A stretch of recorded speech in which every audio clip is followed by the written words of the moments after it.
আসসালামু আলাইকুম। আজকে আমি আপনাদের সাথে ইলিশ মাছ এবং পুঁই শাক দিয়ে একটা মজাদার রেসিপি শেয়ার করব। তো আশা করি আপনাদের ভালো লাগবে। তো আপনারা পুরো ভিডিওটা দেখবেন।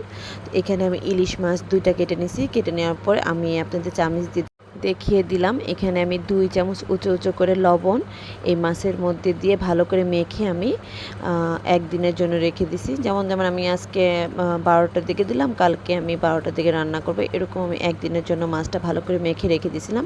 তারপরে পুঁইশাক পাতাগুলো আমি ভালো করে কেটে ধুয়ে পরিষ্কার করে নিছি। তো এখানে আমার পরের দিন আমি মাছগুলোকে পানি দিয়ে ভালো করে ধুয়ে পানির মধ্যে ভিজিয়ে রাখছি, যাতে বাড়তি যে লবণটা আছে সেই লবণগুলো যাতে বের হয়ে যায়, সেজন্য আমি পানির মধ্যে এটা ভিজিয়ে রাখছি।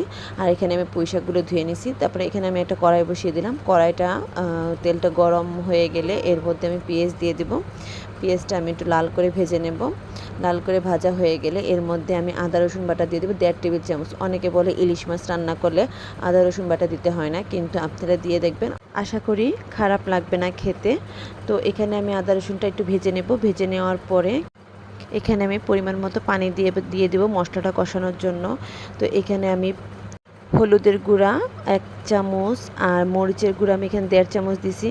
আর ভাজা জিরার গুঁড়া আমি এখানে ১ চামচ পরিমাণে দিয়ে দিছি। আর লবণের পরিমাণটা আমি সামান্য পরিমাণ লবণ দিছি, কারণ যেহেতু পুঁইশাক দিয়ে ইলিশ মাছ, লবণ দিয়ে ইলিশ মাছ রান্না করব, সেইখানে লবণের কোনো প্রয়োজন পড়ে না। আর যদি প্রয়োজন পড়ে তাহলে আমি শেষের দিকে দিয়ে দেব।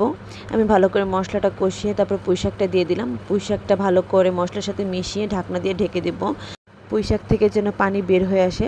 তো পুঁইশাক থেকে পানি বের হয়ে আসছে, এই সময় আমি ভালো করে পুঁইশাক নেড়ে চেড়ে তারপরে এর মধ্যে আমি ইলিশ মাছগুলো দিয়ে দিব। তো ইলিশ মাছগুলো আমি সব কয়টা ভালো করে সুন্দর করে উপর দিকে দিয়ে দিব, দিয়ে হালকা হাতে নেড়ে নেব। তারপরে আমি এখানে সামান্য পরিমাণ ঝোলের পানি দিয়ে দিব, যাতে পুঁইশাকটাও সিদ্ধ হয়ে যায়, মাছটাও সিদ্ধ হয়ে যায়। আমি সেই পরিমাণে পানি দিয়ে দিব। পানি দিয়ে ভালো করে এটা সব কয়টা একসাথে মিশিয়ে নেব। মিশিয়ে নেওয়ার পর আমি ঢাকনা দিয়ে ঢেকে দেব। এখানে কিন্তু আর কোনো কিছু প্রয়োজন পড়বে না। আর এই মাছটা রান্না করলে কিন্তু লবণ দিয়ে মাছ রান্না করলে ঝোল থাকে না, ঝোলটা একদম শুকিয়ে নিতে হয়। এখানে আমার বলক চলে আসছে, এটা আমি হালকা হাতে নেড়ে দিব। ইলিশ মাছ অনেক নরম একটা মাছ, বেশি জোরে নাড়ানাড়ি করলে ভেঙে যাওয়ার সম্ভাবনা থাকে। তো আমি এটা বেশি নাড়ানাড়ি করব না। তো এটা আমি ঢাকনা দিয়ে আবার ঢেকে দিব, যাতে পানিটা শুকিয়ে আসে। তো আমার পানিটা কিন্তু শুকিয়ে আসছে, তা নিচে লেগে যাওয়ার সম্ভাবনা থাকবে, তাই আমি এটা হালকা করে চারপাশটা ঘুরিয়ে আমি পানিটা শুকিয়ে নেব। আমার পানিটা শুকানো প্রায় হয়ে গেছে। কালারটা দেখেন কতটা সুন্দর এবং দেখতে কতটা লোভনীয় হয়েছে, এবং ঝোলের পরিমাণটা কিন্তু একদম কম। আপনি এইভাবেই রান্না করলে আশা করি আপনাদের খারাপ লাগবে না, ভালোই লাগবে। তো অবশ্যই আপনারা এইভাবে বাসায় ট্রাই করবেন।